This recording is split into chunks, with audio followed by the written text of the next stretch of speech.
It's the Russian leg sweep.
What's up, everybody? Welcome to the Russian Leg Sweep. We got a special episode tonight. I'm your host, Mike.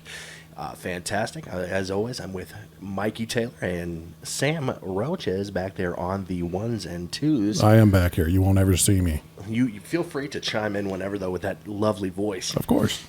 Today, we're going to be doing a pretty fun interview with our friend Mike Halac, a.k.a. WWF's Mantaur.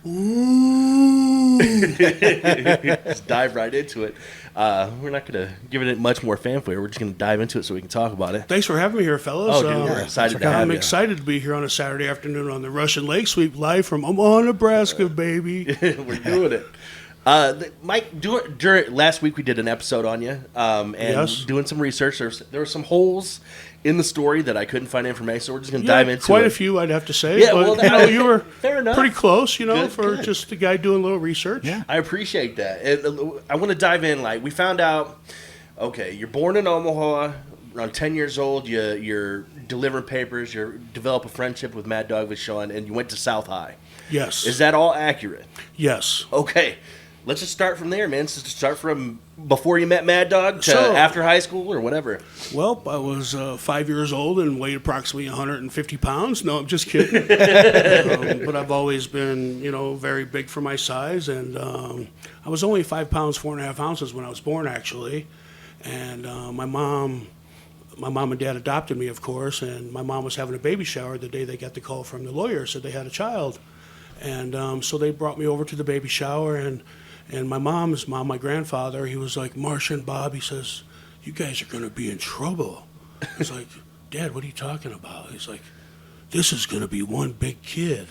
It's like, you're crazy, Dad. He's only 5 pounds, 4.5 ounces. He says, no, this kid's going to be huge. He says, look at the size of his hands and his feet. And they was like, well, Dad, you got a point there, but he's only 5 pounds, 4.5 ounces. I think day 2 I was like 12 pounds, right? But at least I was little for one day. So I was always bigger than all my friends who were playing Pee Wee football and everything. And my mom and dad used to be really big in the Omaha Knights hockey team booster club and would follow them all around the country playing hockey. And so a friend of the family said, hey, Bob, why don't you, see if Mike wants to play some hockey. So I got a pair of skates and got out there and, spent the first 15 minutes on my ass, but I kept getting back up, and really just became to love hockey and found it a sport I could excel in. I was always one of the fastest 2 kids in the league on ice skates. I was always the biggest kid in the league on ice skates. And I loved hockey. I was always on the all-star team and grew up playing hockey. Like I said, I was always 100 pounds over the weight limit playing Pee Wee football, so I could only watch. I'd go try and to the weigh-ins at the beginning of the summer, and the coach would say, son, I'm sorry, we just can't help you this year. I said, well, how come, Coach? He was like, because you're 123 pounds over the weight limit. I was like, okay, then. I just thought I'd try again, Yeah. They never adjusted the weight, and then I got into 7th grade and started wrestling. My shop teacher at Bryan Junior High James Nye, he asked me if I wanted to come out for wrestling. I says, well, I never thought about it. I'm playing hockey. And he says, well, why don't you come out? He says, well, see if you like it. He says, we need a heavyweight. And I was like, okay. So I went out for wrestling, and once I grabbed hold of that guy and threw him in the next week, I was sold, But yeah, so I was, I don't know, probably 8 years old when I first got my first paper route, and I would deliver papers all around the neighborhood. I had like 230 papers on Sunday, and I'd always be out 5 o'clock in the morning on Saturdays and Sundays delivering papers, and I'd always see this guy running the streets. And one day I asked my dad, I said, Dad, who's that? He says, that's Mad Dog Vachon. I said, Mad Dog Vachon? He's like, yeah. He says, that guy that wrestles on TV on Sunday mornings? I says, oh yeah, that's him? I was like, that's great. He says, yeah, he just lives a couple blocks over. I was like, nice. And, my dad used to drink at the time, and he'd get off work at like 2 o'clock on Saturdays, and he would always take me down to the Western Village Bar and on 61st and L. And one day I'm in there playing pool. My dad's at the bar drinking, and, you could see the door open because the sunshine would just blare in, and you could just see this silhouette in the window. And as soon as I seen the silhouette, I knew it was somebody special, and as soon as the door closed, I was like, oh my God, that's Mad Dog Vachon. And so naturally he goes up and sits right next to my father, and I'm like shitting my pants. I'm like tugging on my dad's T-shirt. Dad. He's like, leave me alone, kid. He's shushing me away. And I was like, Dad. He's like, what? What do you want? I was like, Dad, do you know who you're sitting by?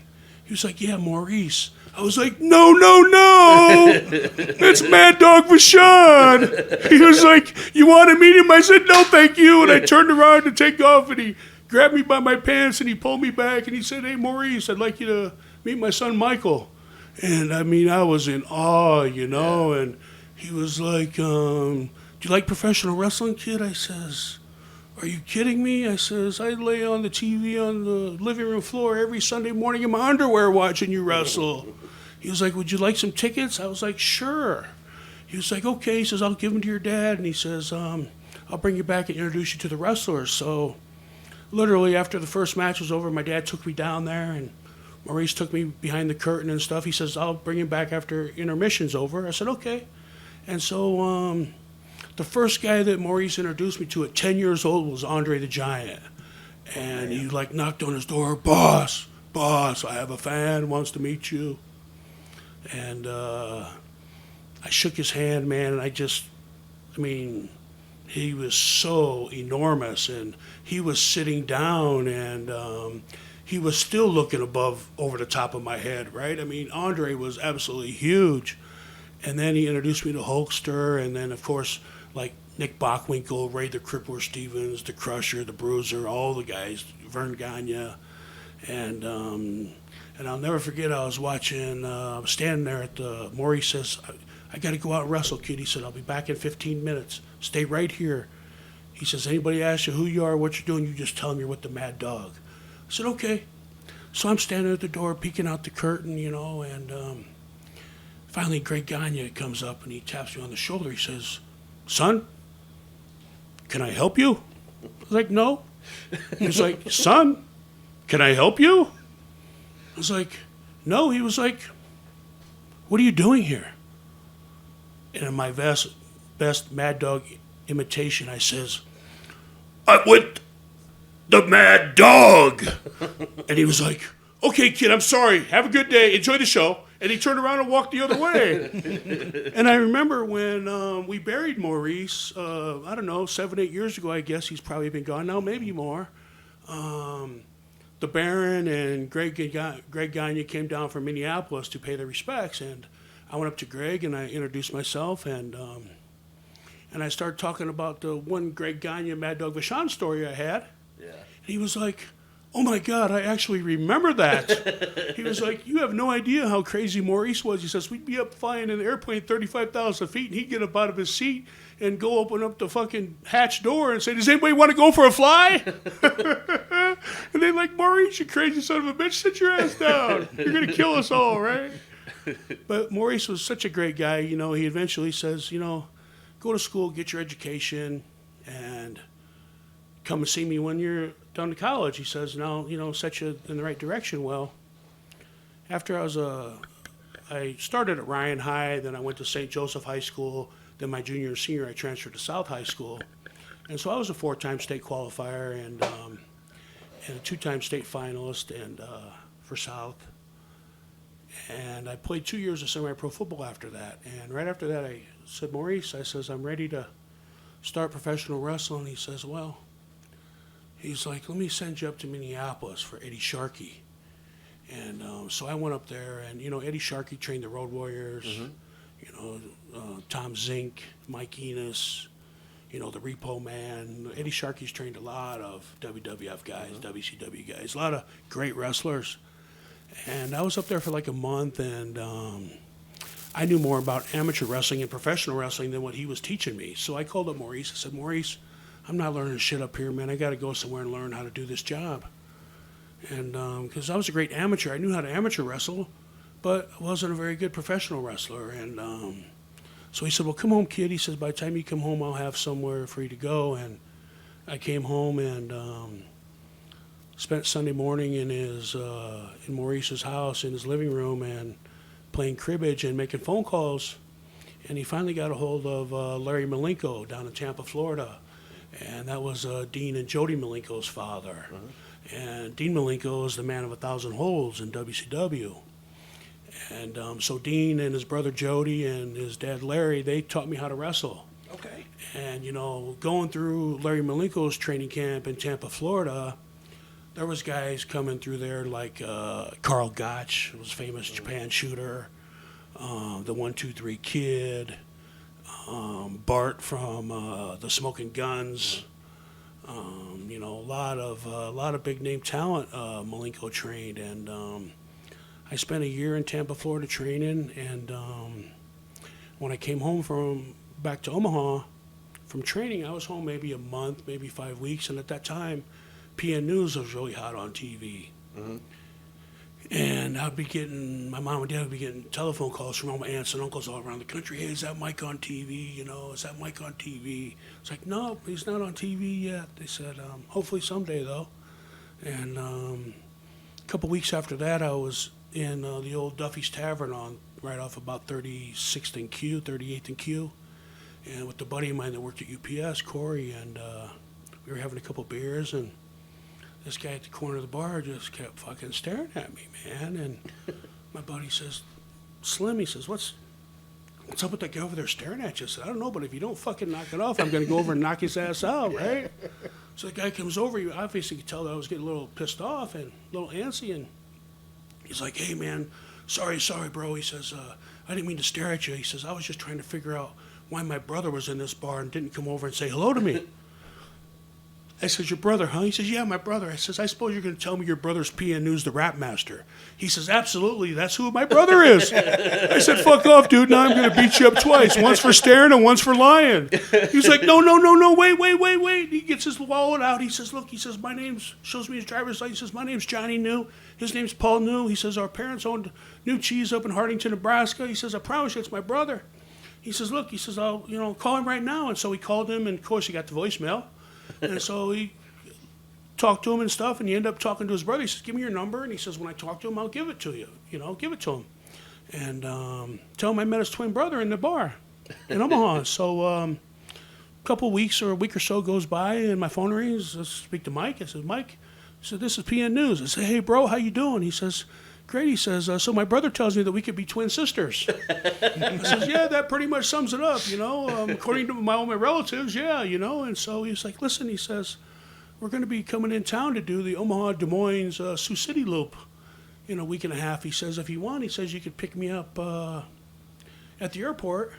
And he says, and I'll take you in the locker room and introduce you to all the WCW guys. I was like, man, that'd be great, that'd be awesome. And so I picked him up, and, we just start, chewing the fat up and stuff, getting to know each other, and spent the weekend with him. And on the way home, he was like, hey, he says, do you mind if you give a couple of boys a ride back to Omaha? Because we're flying out in the morning. I was like, sure, no problem. I says, who's coming with us? He says, Robert Gibson and Junkyard Dog. I was like, no shit, huh? He says, yeah. I was like, cool, bro. I says, yeah, no problem. So So this is all before you've. This is like 2 months out of professional wrestling training camp, right? And so it's like fucking way to get my feet wet in the business, right? And so I go up there and I meet all the guys, Dusty Rhodes and Sting and all of the big time crazy ass Dick Murdoch. Man, what a great guy he is, man. I miss him. God bless him. And that was a tough son of a bitch, man, Dick Murdoch. I mean, he looked like it. I don't know if you ever watched some of his matches, man. He was a great worker, and he was fucking tough, just like Stan Hansen, or Arn and Ole Anderson. Yeah. Them were some tough old school guys, and real professional wrestlers. I mean, I wish I was in professional wrestling back in their day because wrestling was so realistic. If you took a boot or a punch to the fucking chops, you just give it back and laid it in. Who gives a shit? It's not fucking ballet. It's professional wrestling. And, nowadays there's too many pussies and crybabies and prima donnas in the business, Yeah. Oh, you fucking hit me, you son of a bitch. Well, take it, you motherfucker. This night, this is entertainment. You know what I mean? Shit happens. Yeah. So I said I agreed to take the guys back to Omaha, and so, of course, our first stop was 7-Eleven. You got to buy a case of beer for the road. And so, the weed started, the joints started getting rolled, and the beer started getting drunk, and we're about, 45 minutes or so outside Omaha, and JYD says, "Hey, big man," he says, "you know where I can get some crack?" I was like, well, it's not really a drug of my choice, but I'm sure if we go, very quickly. I'm sure if we go to we're just, they're professionals and, they're used to doing drugs every single night of the week, right? And drinking and getting fucking sloshed and waking up and doing the same shit again the next day. Yeah. That's their life. That's the life of a pro wrestler. Absolutely. Right? You live the gimmick like Ric Flair does. And so I was like, well, it's not really my drug of choice, but I'm pretty sure if we go to the hood, I says, I can get you some. He's like, you know where the hood is? I was like, well, I don't like to make a effort to go to the hood, but I know where the hood is. He's like, all right, we'll see what you can do, big man. I was okay. We'll get back to Omaha. He says, are we going to the hood yet? I says, yeah, JYD, we're going to the hood. So we pull up, and there's this guy standing on the street corner, and he's like, what's going on, fellas? And JYD just says in his normal voice, hey, man, can we get $200 in crack? The guy looks at him, he says, you guys aren't cops, are you? JYD says, do we look like cops, motherfucker? Just give me $200 of crack. The guy says, you look familiar. JYD says, well, did you see me on the cover of Playgirl? He's like, no. He was like, did you see me in this movie? He named us some movie off, and the guy says, no. He says, I think you're some kind of football player or something. He says, I know I've seen you before. And JYD says in his voice, he says, brother, can I get $200 of crack, please? He was like, oh my God, JYD. He was like, yeah, man. He says, and you're Robert Gibson. He was like, yeah. He says, oh my God, this is the greatest day of my life. He's like, dude. He's like, we just want $200 of crack. He said, we don't want to go to jail. Just give us some fucking crack so we can get out of here. He's like, it's going to take me 10 minutes to get that amount. He says, I only got 10 to 20 bags. Okay. He says, we'll drive around. So we came back around. Guy gave the fucking $200 of crack. JYD's give an autograph, and away we went. Nice. Dropped him off at the fucking hotel. Never seen him again, after that. I mean, I've seen Robert Gibson a few times on wrestling shows that I've been on or conventions. But yeah, that was the last time I seen JYD, man. That's what, and that's just fresh out the box. Yeah, man. So that's a true JYD and Robert Gibson story, and PN News and Mantaur story. Now, where you're at now at this point, was this before or after you headed to Europe? This was right before. So after that, Paul said. So after that weekend first trip, he says, listen, he says, take some pictures. Because I didn't have any pictures taken at that time. I was only a month and a half out of training camp. He's like, take some pictures. He says, I'll give you an address over in Europe. He says, I'll call the promoter out of Vance in Europe. He says, and just tell him you've been wrestling for 2 years. He said he loves big fucking guys like you and me, of course. And he says, so I'll get you a job. He said, great place to learn. He says, that's where everybody goes to learn. Anybody that's somebody they've been to Europe and wrestled for Otto. Okay. So I sent over my stuff, and he loved me, man. He fell in love with me. He was like, and you know, my picture was so gay. I was standing with my hands on my hips up against a garage in my backyard with tights on and no shirt. I had hair on my chest, didn't even fucking shave. Hair on my chest, and he fucking loved it. And that's a picture that he used in the program. I was like, oh my God, it took me like 3 weeks. And, you know, because they sell programs every night at the wrestling, and one day I'm thumbing through, because, you know, the fans give you the picture in the program to come sign autographs for them. And so I've signed like 5,000 of them by now, and so I got to look at this picture. I says, Jesus Christ, this is a horrible fucking picture of me. What the hell was I thinking? Right? And so, but yeah, the promoter brought me, he says, can you be here in 2 weeks? I said, sure. And so he brought me over for a championship match in Dortmund, Germany, and I think I killed that town because we've never been back since. And that was in, I think, 1992 maybe. And but yeah, that's how I got my start in Germany, you know. And the guy, he obviously could tell after the match that I was green, and he was like, "How long you been working?" I said, 2 years.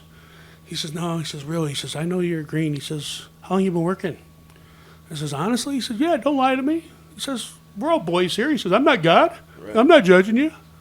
He said, "I just want to know what I'm working with." I said, "This is my third match." He said, "That's your third what?" I said, "It's my third match." He said, "Oh my God." He said, "You did great." He said, "I knew you were green." He says, "But I couldn't tell you were that green."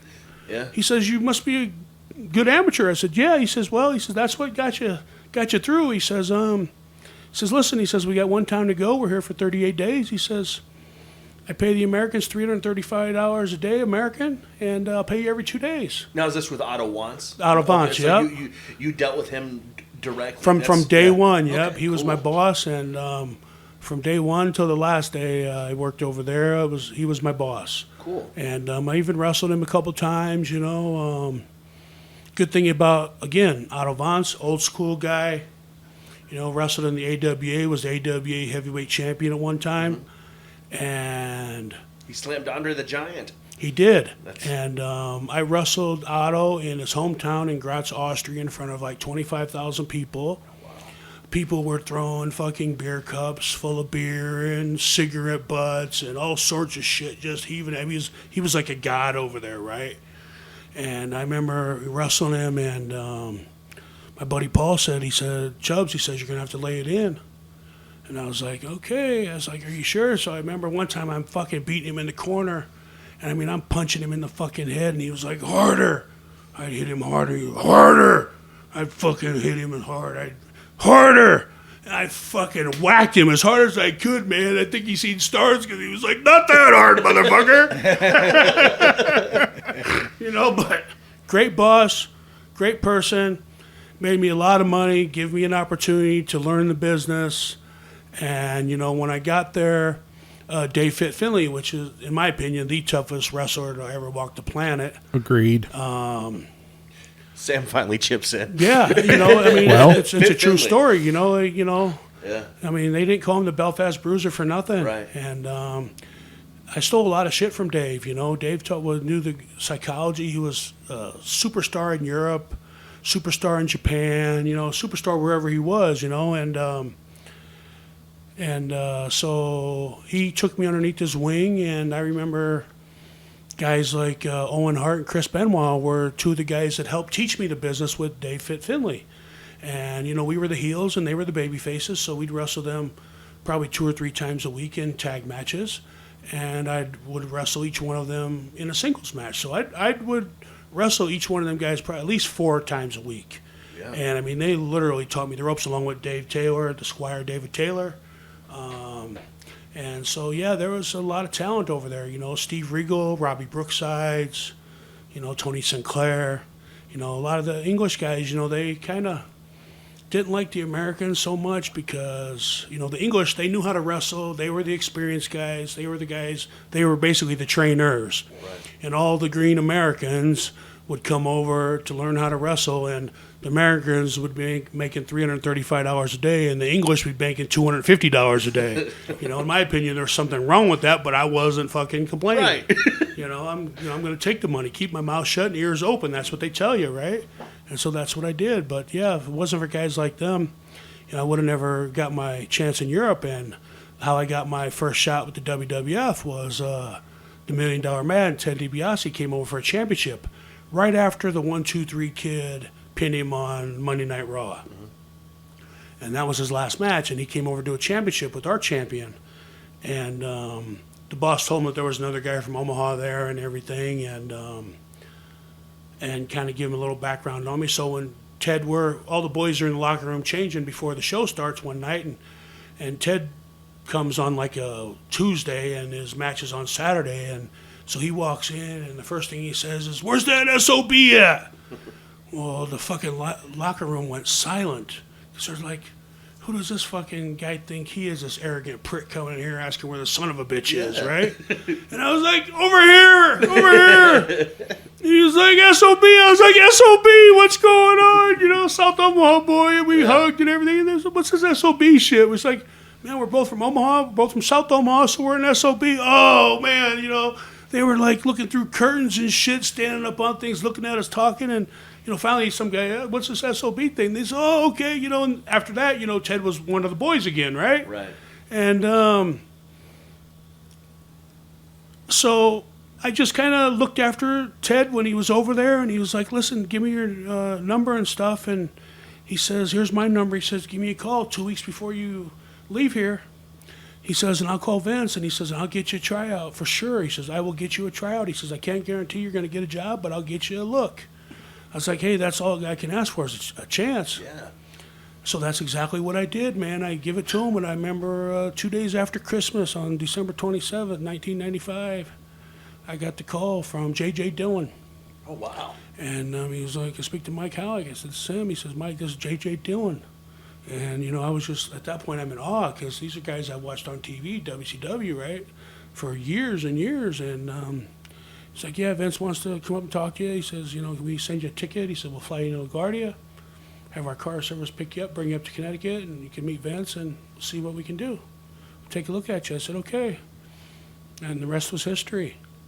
You know, I mean, they put this stupid fucking bullhead gimmick on me that really, you can only do so much with it, right? Right. You know, and so I just had to say, well, fuck, I guess, you know, because in my opinion, I should have been a big killer wearing a suit. Right. Like I was doing Bruiser Mastino in Right. Europe. Mm-hmm. And that would have been the perfect fucking gimmick. I might still be doing that gimmick today, to be honest with you, you know? And do you think that they did it just like as like a take on Van Vader after Van Vader left? That's totally what they did. So Okay. Vince comes to me and he says, man, he says, watching you in the ring, he says, reminds me of Big Van Vader. He says, I'm going to create a gimmick, he says, and we're going to come up with something. And then he came up with this fucking bullhead, and the bullhead was supposed to have lights. The eyes were supposed to shine red, and it was supposed to fucking billow smoke out of the nostrils and shit. It's supposed to be menacing. And by the time, you know, Vince spent almost $100,000 on this fucker, and by the time he got the bullhead done, it looked like Bessie the cow. And I remember Shawn Michaels, he was like, we were talking about something, and he was like, Vince walked by, he says, hey, Vince. He says, when are you going to take this fucking Bessie the cow looking gimmick off Mantaur here? He said, it's fucking stupid. And so next Monday at TV, I show up at TV, I think it was in Kansas City maybe, St. Louis. And they says, we're going to take the bullhead off you, and we want to cut your hair into horns like the Rams football helmet and paint the rest of the horn from on your face to look like you had two horns. So that's what they did. And, you know, I'd like doing that a lot better. It was, I mean, a much more pain in the ass, of course, because I had to really stay on top of, you know, the intricate shapes of the horns. Right. And, you know, it took me like a good hour probably to put my makeup on every day. You know, it was like a 3 or 4 step process. And so, yeah, I mean, I just made the best of a bad situation, what I thought, you know, was bad. Yeah. But, you know, I wasn't signing the check. So, you know, you do what you're told. And Now, how often did you get to actually like interact with Vince McMahon? What's that like? oh, man, you know, Vince he's a pretty nice guy. You know, I mean, kind of a fucking dick, actually. Yeah. But, you know, runs a multi-billion-dollar company. But he definitely knows who all his talent is. He knows you by first name. And I remember I went to a WWF event down at CHI Center about 10 years ago. And I was sitting there talking to Finley and Brian James, which is the Road Dogg, Jesse James, and Dean Malenko. And Vince comes up, he fucking smacks me on the shoulder. He says, Mike, He says, how you doing, man? He says, you look great. He says, it's nice to be back here in your hometown, Omaha. I was like, thanks, Vince. Can I get a job? But yeah, I mean, so Vince definitely knows who all his talent is, That's pretty cool. He just likes some of them and takes care of some of them more than he takes care of others, I mean, if you're making $1 million or $2 million a year and you get hurt, well, he's going to take care of you. If you're Mantaur and you get hurt, you're fucked. You're sitting at home with no paycheck, So, I mean, you tried to look after, the person you were working with because you might be doing like a 30-day angle with them. And I remember I was on a tour out in California and I had to wrestle the British Bulldog for 10 days straight. And Davey Boy says, Mantaur, he says, everybody says that you're a fucking stiff prick. He says, but I talked to my brother-in-law, Brett, and he says, you're a fucking great wrestler. He says, so let's just make it as easy as we can. And he said, lay that shit in. He says, I'd rather have it look fucking real than look like shit. Yeah. He's like, there's a bunch of fucking prima donnas in this company. He says, don't let them get you down. He says, just stick to what you're doing. He says, you'll be just fine, And so, guys like that, I appreciate it. Because like I said, wrestling was no joke to me. I took amateur wrestling seriously. Mm-hmm. And I understand that you're in the part of the entertainment business of professional wrestling. But being an amateur, there was still lots of shit that I did in the ring that were amateur moves. Mm-hmm. My belly-to-belly suplex, textbook. Vince would say, I've never seen nobody do a textbook belly-to-belly suplex like you do, Mike. He said, that thing looks fucking great. He said, I want you to do it every single match. I was like, okay, Vince. Yeah. Whatever. I'd go out there and I'd fireman's carry people. I'd shoot single legs on people. They're like, God damn, this big 400-pound fucker's quick. Mm-hmm. Because I'll scoop you up off your feet. We could just be walking around the ring, man, just getting ready to tie up, and I'll fucking duck underneath you and scoop you up in a single leg and, get a hold of you, and you're fucked. Yeah, you got no choice. Now, when they started you had like 8 wins in a row. They're putting in Hans Metalden with you. Yeah. And you're pounding through, and then you get to Razor Ramon. You get this is an Intercontinental title match. It's a big deal, and things didn't go so to plan necessarily. You have to understand that Razor at the time when I wrestled him, he was just coming out of a 60-day rehab stint for the 117,000th time, and he wanted to get the belt back from Double J because he dropped it 2 months before he went to drug rehab. And so I was his very first match right out of drug rehab, and I remember he came to me and he was like, okay, this is what we're going to do, and I was like, okay, well, I want to do this. He says, I don't know if I want to. I says, listen, either I'm going to do your shit and make you look like $1 million, and you're going to do my shit and make me look like $1 million, or we're just going to go out there and fight. I don't care. He's like, okay, then, and I let him put me in the fucking Razor's Edge. I let him pick me up, put me on the top rope, and give me the Razor's Edge off the top and everything. And I let him get all his shit in, man. And we started out the match, and we did a couple of spots where, we tie up and shrug him off, and then he flicked his fucking toothpick at me, which he does everybody. Mm-hmm. And then we did this thing to where I'd charge him to go to close on him. He'd duck the clothesline, and then he'd turn around, open hand, slap me. And I've been slapped harder by bigger bitches in my life than what Razor Ramon hit me. But I'm going to tell you something.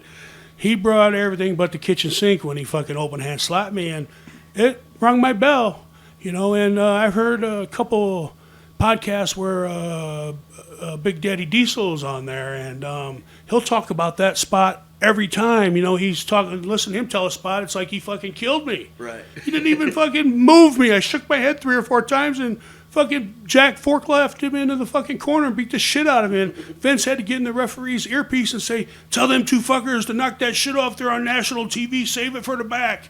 So it's like, okay, when the boss says something, you do what the fucking boss says.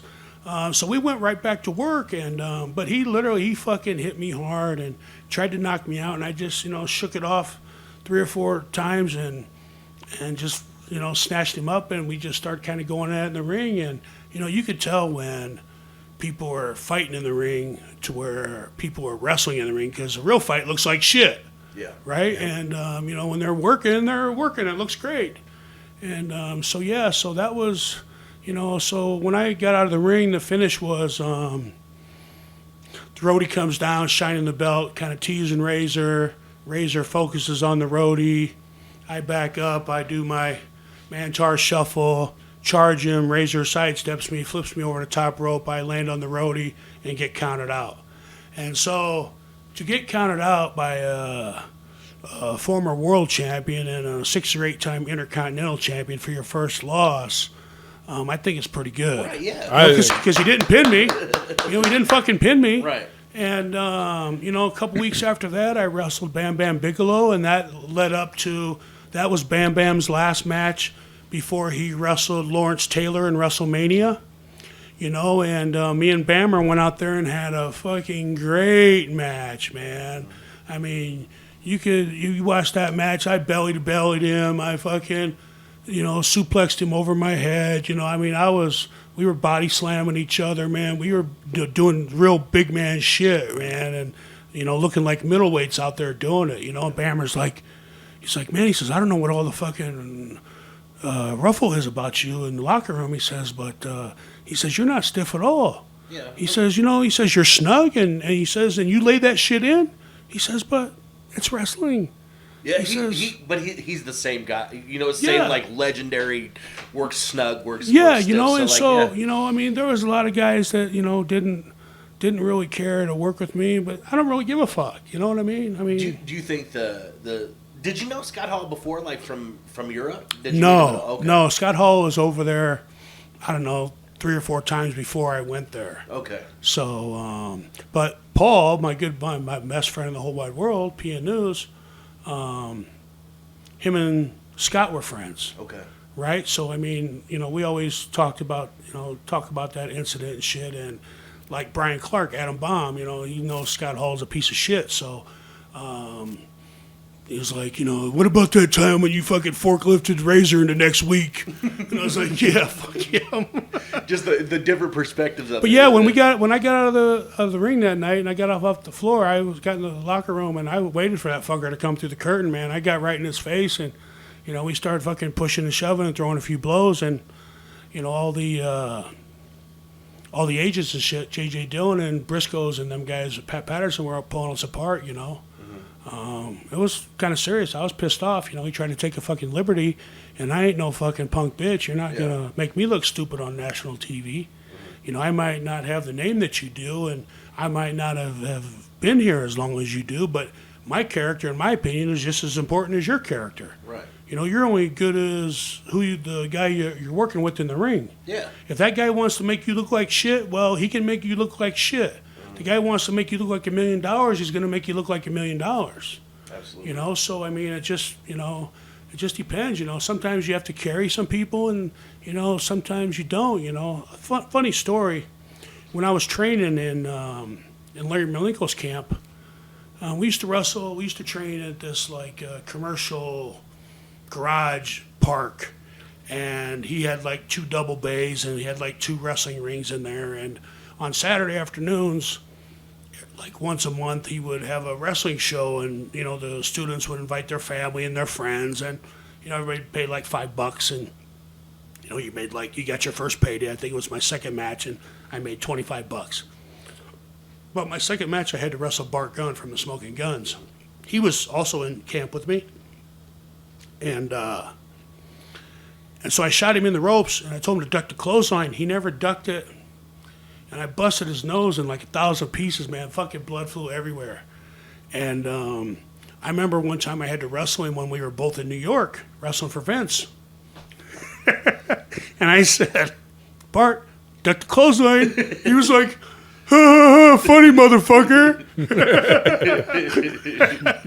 Because you don't duck, I'm going to take your nose off again. It's proven. And he's a legit tough guy. Won that. Oh, yeah. He was in that Tough Enough. The brawl for it all. Yeah, he did good until fucking he had to fight Butterbean. Yeah, Butterbean. It's it's a different thing. And you know what? Listen, if Bart would have went in there and just brawled with Butterbean, he would have had more of a chance rather than going there and boxing with him. Exactly. when he stooped to Butterbean's level to his profession and said, okay, I'm going to box the boxer, well, you're fucked. Yeah. You got to think, I'm a professional wrestler, and professional wrestlers never lose against the boxers. Yeah. I'm going to fuck him up. I'm going to rough him up. Right. But Bart never went in there. He thought he was fucking Sugar Ray Leonard, bob and weave. And he got his fucking clock clean, Yeah, man. And sure did. he got his clock clean, brother. I mean, fuck me. That gave him a concussion from hell, man. That was like a 6-month concussion. Well, Butterbean, he slings sledgehammers. Oh, man. fuck yeah. That's what Bart should have been Yeah. doing. That's how Bart got there, was by slinging sledgehammers. And he got in the finals against Butterbean and started throwing fucking jabs and bobbing and weaving. Well, that fucking party's over. A couple of the things about your time at WWF. Mike, put your microphone closer. Oh, sorry. A couple of things about your time at WWF. You were in the Royal Rumble, Yes. and we actually watched that the other day. The tip out spot with Lex Luger? Yeah, when Lex Luger was bouncing on the ropes. But what's the Royal Rumble like? Since it's just chaos. Well, the Royal Rumble was great, man. Again, I was talking about this earlier before we went on air, that I've never wrestled a match in my life, whether there's 20 people or 200,000, that I've never been nervous about before I walked through that curtain. And I can remember standing outside that curtain, and I'd only been in the company maybe 4 or 5 weeks at that time, right? And so really that might have been like my 4th or 5th match in the company, to be honest with you. And when I found out who I was going to be in there with, I was in there with Lex Luger, Shawn Michaels, and I think it was the British Bulldog and myself. And Adam Bomb was in there with you too. Adam Bomb was in there when there was like 10 or 12 wrestlers in the ring, because the post that I shared on Facebook the other day was, I think he shared it with me. He says, me and Big Mike killing in the Rumble. Yeah. And, he just showed the tip spot where Lex Luger bounced me off the rope 3 or 4 times and then flipped me over, right? But, yeah, I mean, Brian and I were in there at the same time for, 3 or 4 minutes, but there was like 10 or 12 of us in there. But right before, at one time, there was only the 4 of us in there. So, I mean, I was part of history at that time. For me, I was loving every minute of it, because I'm thinking, fuck, I just was in the ring with 3 huge fucking superstars here at the WWF and getting a good little push, right? And like I said, they really liked my style. They just put the wrong gimmick on me. And I think they could have done a spin-off somehow of the Big Van Vader thing with me wearing a suit. They didn't have to put a big head on me to do that. Right. But it is what it is. I mean, hindsight's 20/20. Right. And I'm not the one writing the checks. And Vince came up with a lot of fucking off the wall characters at that time. Oh yeah, that was TL Hopper. Yeah. The Goon. Right. The Repo Man. the dumpster Duke the Duke the Dumpster yeah. Drosy, right? And Yeah. Mike's a really good friend of mine. He runs a huge podcast every weekend with a couple guys, and me and Mike, we stay close. Brian and I, we stay close. Adam Baum and myself, like I said, my best friends at PN News. Yeah. We were in the Brotherhood together over in Europe, and we were 2 or 3 time tag team champions over there. And I remember one time we started doing things like the NWO. We would create our own paraphernalia and our own leaflets, and we'd put them on every seat in the building. Every night we were spending our own money and putting us over and building us up, and the fans were coming to the show. And in Europe, wrestling is more realistic, so the fans, you'd get the same fans. You might be in the same town 76 straight nights wrestling in front of the same people in the same arena at the same fucking time every night for 76 days in a row, and these people think it's serious. I mean, the referee would fine you for get caught choking a guy, or, the bad guy would pull the guy's hair, and the good guy would get so pissed off and fed up he'd pull your hair. Well, then the referee would fine him, and the fans thought that the wrestler had to pay for that fine out of his own pocket. So there might have been 10 fans that came up and paid a $25 fine, so the wrestler didn't have to pay for it. And after the match, That's awesome. After the match, we would split it the wrestlers in the ring, the referee, and the speaker at the table, because he's the one putting it over, we would split the money 4 fucking ways. And some nights, in a championship match, you might be splitting up $2,000. There's a lot of fines. So, you'd make an extra $500 or $600 at the end of the night. You're like, fuck, this is great, And some fans, you could tell the big nights, like ladies' night, these broads came to get drunk and watch wrestling and spend money, man. And, really, really funny story. It was, I think the second or third year before my last trip to Europe, I was this big bruiser, this killer fucking heel, and the biggest guy in the tournament, and would be in the finals every tournament for the Catch Cup. And so I was this big super monster heel, and I walk in the locker room, and I'm sharing the locker room with my best friend P.N. News and Fit Finley. We always, buddied together and traveled together and, stayed together, us three. And so we were in the same locker room together, and I show up early because I had to shave and stuff, and ladies' night, of course, it was last ladies' night of the year, in fact, like 5 days before we went home. And I walk in, and I'm very color coordinated. All my tights are hung up, my suit's hung up, my fedora's on my hat box. I'm very prim and proper, very clean, classy. And so I walk in our locker room, and there's a big fucking oversized condom on my hat box. And the first thing I said is, "You motherfuckers!" Right, and they're outside the door laughing their ass off, And I was like, "Which one of you pricks did it?" They said, "We'll both take credit for it, okay? It was his idea, but I put it there." Okay. And Fit Finley says to me, he says, "Bruiser," he says, "you don't have a hair on your fat white ass if you don't wear that in the ring tonight." I was like, "Shut the front door, man. Give that bitch here." So I went in and shaved, man, took a shower, and so I had Paul in there. I was like, "Paul," "you got to help me, man. I need to figure out a way to get this condom nipple to stand straight up when I take off my hat, right?" And you got to understand, I wear a suit in the fucking ring and carry a violin case that's supposed to be loaded with something, so I'm like a killer in there.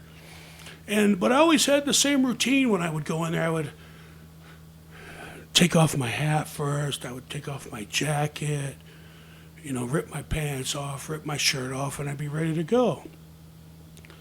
So me and Paul were in the bathroom fucking around with this condom on my head, and I was like, blow into it, blow into it. So finally he's behind me, and he's pulled the thing out, and he's blowing this fucking condom. Finally gets enough air, and he sealed it on my head, right? So I said, "Give me my hat." So I put my hat on. I shook it around a little bit, and I took my hat off. Bing! It popped right up. And I was like, okay. So if it does it 10 times in a row, we're golden. Did it work 10 times in a row? I said, okay, we're good now. So now I'm on third, which was the main event in Europe. So the match before intermission was the main event. And so I'm wrestling the middleweight champion that night. And I'm in the last ladies' night of the year. There's 12,000 fucking people, and there's 9,000 women in the place, right? Both bosses are sitting at the fuck. Otto Vance is sitting there, big fat fucker at ringside, right? And both bosses are there, and I got the serious referee with me because we had a serious Scottish referee, and we had a comedy French referee. So I had the serious Scottish referee. So we put this condom on, and I go out in the arena, the place is fucking packed, man, and just electric out there, And so I take my jacket off first. I'm going around the ring, talking shit to the fans, and so I made sure that I was in the middle of the ring, and I fucking took my hat off.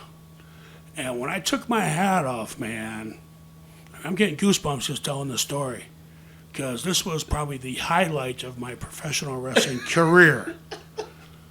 The fucking roof popped off this building, man. 12,000 people fucking exploded in laughter. The only 3 people that weren't laughing was the 2 fucking bosses at the ringside table and the referee. The referee says, "Jesus Christ, Mike, I can't believe you just fucking did that," he says. Fuck off, Mick. They're loving it. Listen to them. It's the best thing I've ever done. He says, that shit ain't right. That shit ain't right. There's a time and place, and this ain't the fucking place. I said, no, but it's a time. Right?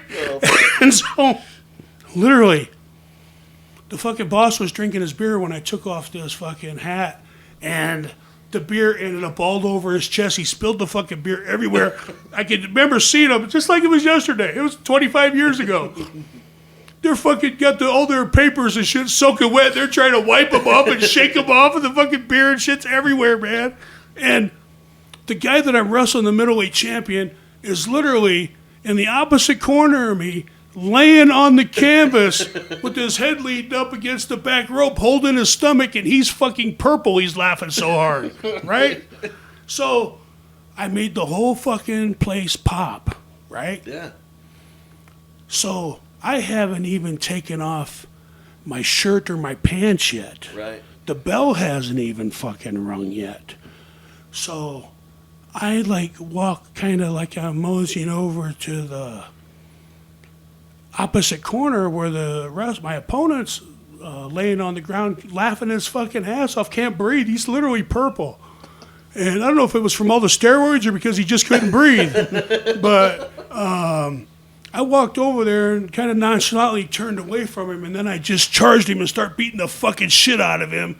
And then they had to ring the bell. And so I went from people were way up here laughing, the roof coming off, to, oh my God, this is Bruiser. Now the fight's on. He just totally jumped this fucker and beating the shit out of him, right? And that's exactly what you want in professional wrestling, right? The highs and the lows. And they weren't expecting the first thing, and they sure weren't expecting me to jump him, right? Yeah. And so them are just some of the great times, you know. Have you guys ever heard? Now, I don't know, maybe you guys are a lot of wrestling minds in here. So, have you guys ever heard of Emmanuel Yarborough? Yep. Yes. Okay, so you know all about his story, right? 650-pound American huge guy. sumo champion. UFC. I think Was a number 2 or huge. 3, He was in yeah. UFC. Yep. He was in Japan. Was a champion over there, submission style. About 6'7", 6'8", 660 pounds, easy, all day long. Big motherfucker. So he came over to Europe to do a sumo challenge with like 6 of Big Otto's wrestlers. And so Tony Sinclair, middleweight champion, did it. A German did it. Austria's strongest man, August Smeasel, did it. Paul did it. And myself, so maybe 5 guys. And so they put tape in the middle of the ring, 3 feet apart, where you put your knuckles down on the mat. And the rules were that if somebody pushed you up against the ropes, or you touched the ropes, or you got taken down, you lost, right? So they started from the littlest and went on up. And Tony Sinclair lost, the German lost. August Schmeisel, Austria's strongest man, he went like 40 seconds with them. My tag team partner, Paul, went maybe, 50 seconds with them, maybe a minute. And I was last. And again, place is sold out, 12,000 people. And I'm going to fuck this guy up, right? I mean, I knew from the time I walked in that locker room till the time I was going to walk out of that locker room, I was not going to lose. I mean, I might have been cocky, might have been confidence, but I just know what kind of man I am. And I know what's inside me. And so me and Paul were behind the bleachers warming up. I was doing Japanese Hindu squats. And we always did this thing in the Brotherhood. We were tag champs where we'd stand in the ring and we would cross 3 forearms and then we would headbutt each other. Mm-hmm. And so all the boys were in the back of the hall at the bar drinking beer. And Paul walked me to the ring. And we did the fucking 3 crossing forearms outside the ring on the floor and the headbutt. And I almost knocked him fucking out. I headbutted him so hard. I mean, I split my head wide open. I hit him so hard. And I mean, I'm fired up. Yeah, you're in the I'm zone, fired man. up. So I already had blood coming down my just gushing down my face, right? I haven't even gotten in the ring yet. And I'm fucking bleeding like a stuffed pig. So Emmanuel Yarbrough was standing in the opposite corner with his back to me, because we just kind of went one guy after another with like a 5-minute pause so he could catch his breath, right? Yeah. And so I get in the ring, and he turns around, and he sees fucking blood running down my face and down my chest, and his eyes got big. He was defeated right at that moment. Right. He was fucked. Didn't have a prayer in the world. And so they're at the bar in the back. So after I about knock out my tag partner, and he goes back there, they're taking bets on the match, right? My family says, I'm betting on Chubbs. And Paul says, oh, I'm fucking definitely betting on Chubbs. He just fucking knocked me the fuck out on that headbutt. And a couple other guys, they said, there ain't no way he's going to beat that big motherfucker. Look at the size of difference between me and Emmanuel Yarbrough. It's like, I'm a midget compared to this big 6'7", fucking 660-pound fucking guy, right? I'm only 400 pounds. I was only 6'3" at the time. And I remember we put our knuckles down in the middle of the ring, and we fucking hit like two refrigerators, man, like two buffalo hitting each other. And I immediately got control of his gi that he had on, his little diaper. And I remember every time I was pushing forward, he would push really hard back. And no matter how hard I pushed him, he'd always push me really hard back. I was like, okay, motherfucker, I got you now. And so I fucking sucked him fucking in and pushed him back. And he pushed back. And what did I do?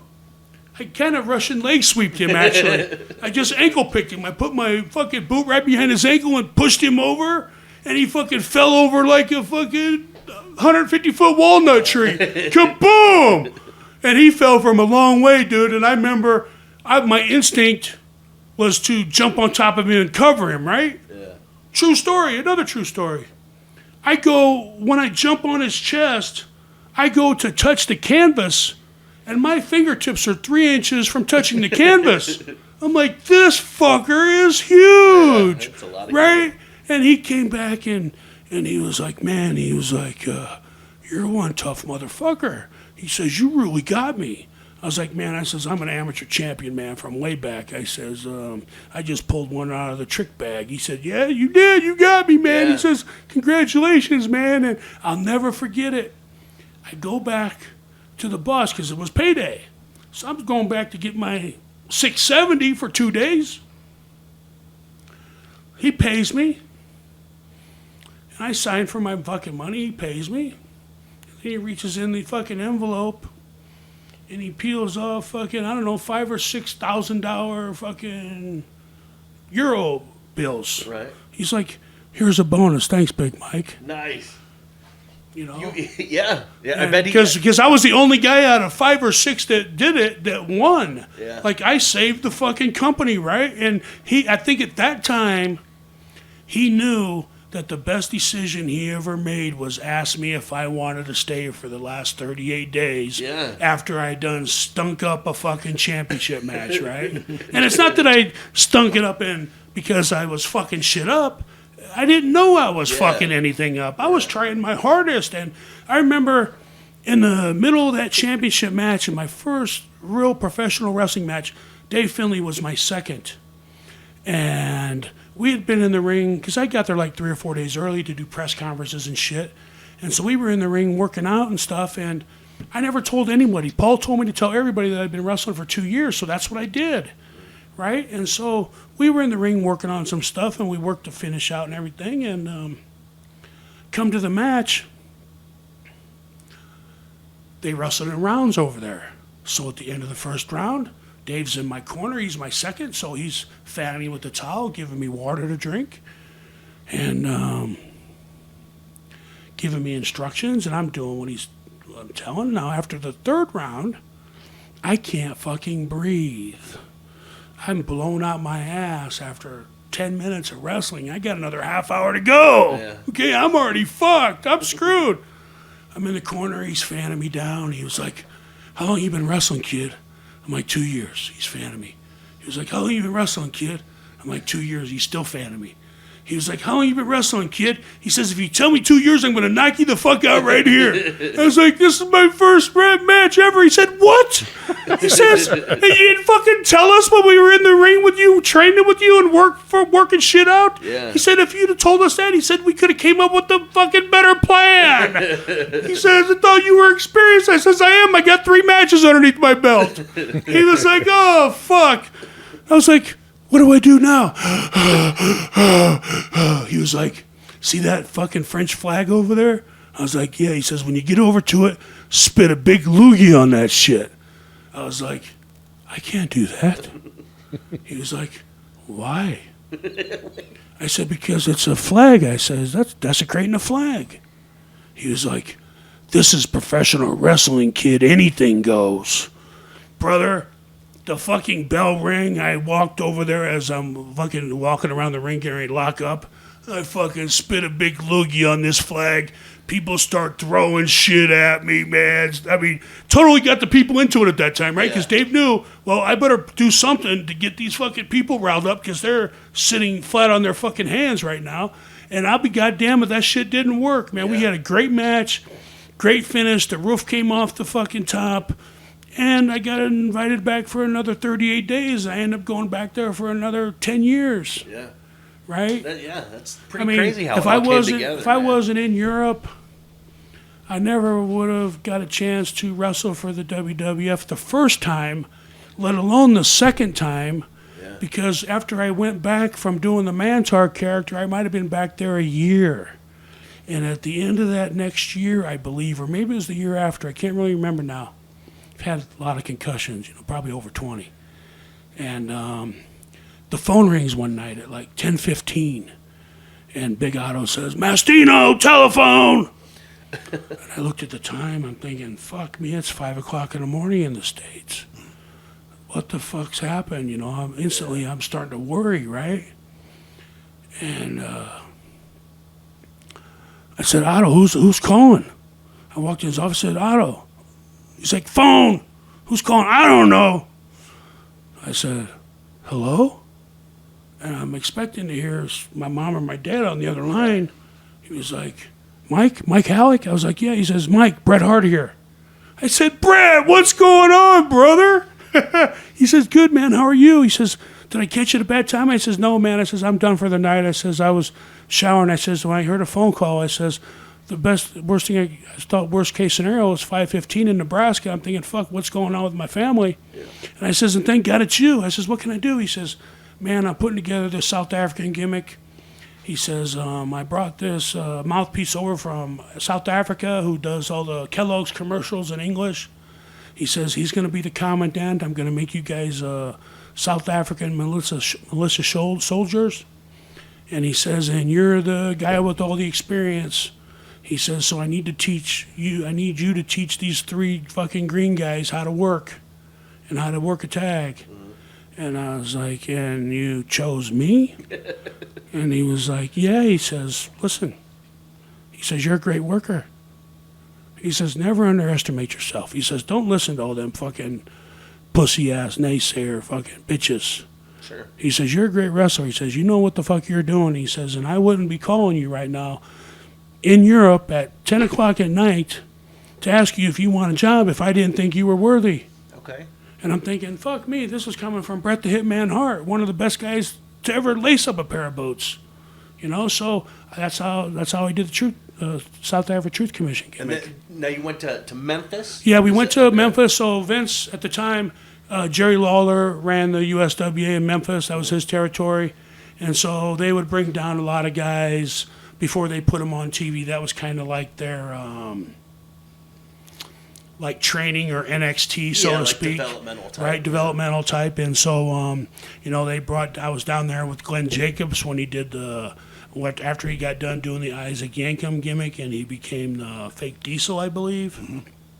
Then there was a fake Razor at the same time we were there. And I ended up beating Jerry Lawler 2 or 3 times for the USWA Heavyweight Championship. We'd wrestle in Memphis every Sunday. So I almost broke my neck in Louisville, Kentucky. On a Tuesday night, we would we'd wrestle in different places every day of the week, and like we would do Nashville, Tennessee, the campgrounds or the fairgrounds on Saturday. We would do Louisville on Tuesday. We would do the casino in Biloxi on Wednesday. And so, but we'd be at Memphis at the flea market every Sunday. And I beat him for the championship on Sunday, and we were supposed to have a rematch on Tuesday. And while we were doing the rematch in the Louisville Gardens in front of 8 or 9,000 people, I did the bump where I take the bump over I corner the guy, and I charge him and go to splash him, and he moves, and I take the bump over the corner on the floor. Well, when I did that, I was wearing a belt with the Truth Commission, and I don't know if I didn't jump up high enough or if I was just too tired, but my belt got caught on the top rope, and it propelled me straight down head first on the steel steps. Oof. And I landed on my head going full speed, probably, 15 miles an hour probably, and I remember riding back from Louisville all the way to Memphis with an ice bag around my neck and sitting in the back of the van with my hands crossed, couldn't fucking move. I woke up the next morning and went to get out of bed. I couldn't move. I had to call my buddy, and they had to bring the ambulance and took me to the hospital. And I flew back to Nebraska, and I had to take 3 months off. And they were like, well, you can come back. I was like, well, I'll come back when I'm fucking ready. Yeah. I said, I almost broke my fucking neck. I was like, the doctor told me that if my neck wasn't as strong as it was from amateur wrestling bridges on my neck, and suplexing people and landed on my neck, he says that I would have broke my neck. He says you probably wouldn't be here right now. And so he says you tore every muscle possible, pinched every ligament, cartilage. He says you just need some R&R. Yeah. So it took me 3.5 months before I was able to go back there. But I went back and, we went on TV, and then the champion from Europe eventually came in. Because once I taught the guys how to work and how to work as a tag team, then I was disposable. And so then they took the champ from Germany over, where I was wrestling for Big Otto that I've wrestled thousands of times, and they put him in my place. And Luke felt bad about it for a long time. And I was like, Luke, what are you feeling bad for? It says, I'd rather have it be you than some fucking schmuck I don't know. Sure. I says, at least you taught me the business. You're the one that took me beating you fucking up every night for 6 months before I learned the business, right? And I said, I'd rather have it be you than anybody on earth, because I was wrestling Luke 2 or 3 times a week, because he was the champ and I was the biggest guy in the tournament, so we would always wrestle together, Yeah. So Luke taught me a lot about wrestling. So, it's just funny how the business is, because if you get hurt or something, you're fucked, and there's 1,000 guys waiting for you to fuck up or get hurt, and you're out of a job, and it's going to give one of them a chance to, get in your spot. Okay, they might not be doing the same gimmick or the same character, but they could have the same wrestling style, or they could bring something to the table that you don't, and, Vince is crazy, he'll hire anybody that he thinks he can make a buck off of. Sure. And then when he's done making a buck off, he's going to take you out to pasture and put a fucking slug in the back of your head and say, fuck you very much, thank you. Yeah. You're lucky if you get a thank you actually out of him. No, I know you came. Did you come back after Memphis? Is that when you had the show in Omaha where you actually were kind of like the Bruiser Mastino gimmick, and you had the conversation with Ultimate Warrior? So I had went back and forth to Europe a couple times, 2 or 3 years probably, and I was sitting at home in between tours, and Vince called me up, and he says, Mike, Vince here, and I says, Vince who? And just, I wasn't expecting him to call me, right? And he was like, Vince McMahon. I think I pissed him off, right? Because I didn't know who Vince was. And he was like, Vince McMahon. I said, hey, Vince, how are you? He said, good. It's like, what can I do for you? And he told me that they came back from a European tour, and Goldust was the Intercontinental Champion, and it was in your house pay-per-view in Omaha, and he was supposed to wrestle the Ultimate Warrior for the championship, but he blew out his knee. And says, I need somebody in there that we can make his bodyguard and have as his new bodyguard and be able to take some bumps for the Ultimate Warrior. He says, because we need to give the people something. And he says, and Goldust is fucked. He can't do nothing, can't hardly walk. And so, he says, so I need you to save the day. And I was like, okay. He's like, I just need you to, wear your suit. And he says, of course, we'll pay you well for your time. And I made $5,000 for the gimmick. And, I was only out there for maybe 10, 15 minutes. And, I got my shots in, the Ultimate Warrior body slammed me, I don't know, I think once, and clotheslined me like 2 or 3 times. I mean, it was super easy. He was super to work with, but we didn't actually know. We were actually in limbo. They says, this is our plan. This is what we want to do. But we don't know if the Ultimate Warrior is even going to show up. And if he does show up, we don't even know if he's going to okay this. Right. This is what we want to make the show look better. So we got to run it by him, make sure that he's cool with it. And so they did. And so then I went and talked to the Warrior, and he says, I was like, okay, what do you want to do? And he was like, okay, well, we do this fucking cigar spot. He says, and that's your cue to fucking start beating me up. And he says, and I'll make my little comeback and take a few bumps and take a powder. I was like, okay. And it worked out fucking great. The Warrior came up to me and says, hey, thanks, brother. He said, that was easy. I was like, yeah. So it was always just a one-off. There was no. Yeah, well, I was his. I was his bodyguard for probably, I'd say 6 or 8 times after that. Okay.